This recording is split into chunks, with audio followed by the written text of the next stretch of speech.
Alright guys, a quick one. Here, I'll detail how to turn off read receipt on Instagram.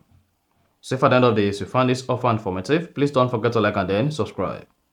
Now, the first thing you want to do is go ahead and open the Instagram application on your phone. Click on profile at the bottom right. Click on menu at the top right.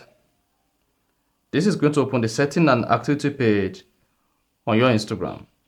Now scroll down until you get to messages and story replies. So just keep scrolling and then click on messages and story replies. Once you selected that, now the next you want to do is you want to locate show read receipts and then click on it. If read receipt is enabled, just go ahead and toggle this off. And that is going to help you to turn off read receipt across all your Instagram messenger. And that is it. So that's exactly how to turn off read receipt on Instagram. If you found this offer informative, please don't forget to like and then subscribe.